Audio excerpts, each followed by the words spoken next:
Welcome back to The Visual Scholar. Today I'm ranking every major medieval siege weapon on one scale, the menace score, out of 10, so by the end you'll know exactly which machine you'd want on your side of the wall and which one nobody saw coming. If that's your kind of chaos, subscribe, because this channel is basically a highlight reel of history's worst possible days. First up, the weapon that needs no introduction. Battering ram.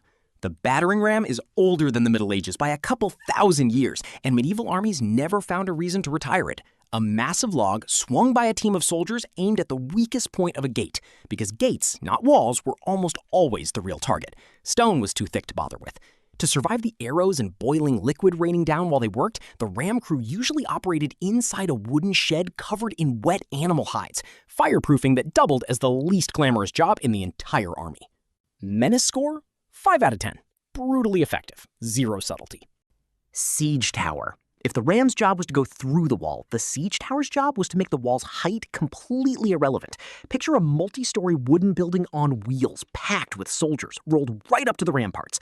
At the top, a drawbridge drops, and suddenly the defenders' one real advantage, being higher up than everyone trying to kill them, is just gone. The catch, getting a wooden building close enough to a wall, meant crossing open ground, and often filling in a moat first, all under fire. And the tower's one weakness undid a lot of otherwise perfect plans. It was made of wood, and wood burns. Menace score? 6 out of 10. Terrifying to watch approach. Alarmingly easy to set on fire. The Mangonel. The Mangonel used a thick bundle of twisted rope to store energy, then released it all at once, snapping a single throwing arm forward hard enough to launch a boulder. Its nickname, onager, is Latin for wild donkey, because the kick of that arm firing looked exactly like a donkey lashing out. Genuinely one of the better pieces of trivia in siege warfare. What the Mangonel lacked was precision.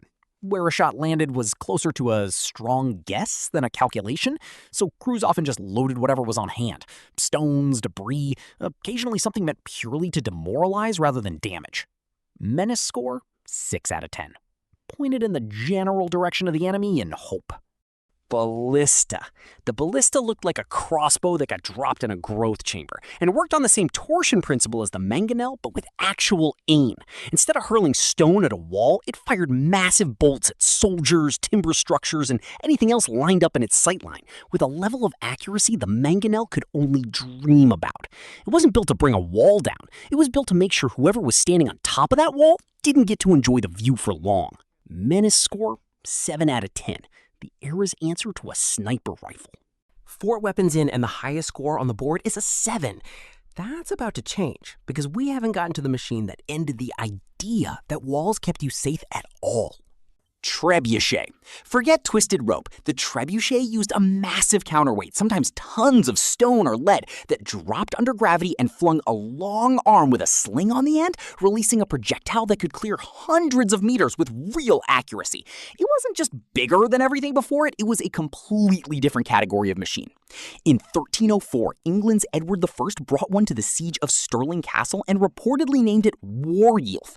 The Scottish garrison tried to surrender before it was even fired. According to the accounts, Edward said no. He built it and he was going to see it work. Menace score? 10 out of 10. The only weapon on this list with a nickname, a body count, and apparently its own opinion on whether you were allowed to surrender. Sapping and mining. Not every siege weapon was a machine. Sapping was a technique. Dig a tunnel under a wall or tower, brace it with wooden supports as you go, pack the space with anything flammable, then set it on fire. The supports burn through, the tunnel collapses, and the wall or tower directly above it comes down with it. What made this genuinely terrifying wasn't the destruction. It was that defenders often had no idea it was happening until the ground gave out beneath them. Some castles started keeping bowls of water on the floor, watching for ripples, just to catch the vibration of digging underneath. Menace score? 8 out of 10. Nothing on this list is scarier than the threat you can't see coming straight down. Biological siege warfare. During the Mongol siege of the trading city of Kaffa in 1346, the besieging army was dealing with an outbreak of plague in its own camp, and instead of retreating, accounts describe them catapulting the infected dead over the city walls. Not to break the walls, to break the people behind them.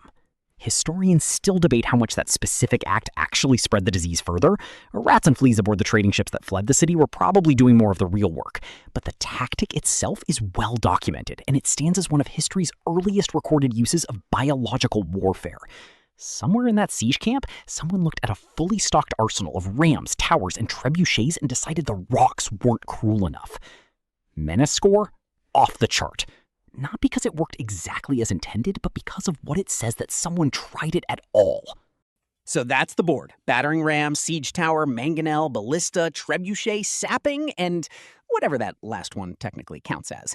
Comment which weapon you think you could actually survive being on the wrong side of, and which one ends the argument instantly. I'll pin my favorite answer. If you enjoyed this video, make sure to subscribe so you don't miss out on an update. See you then.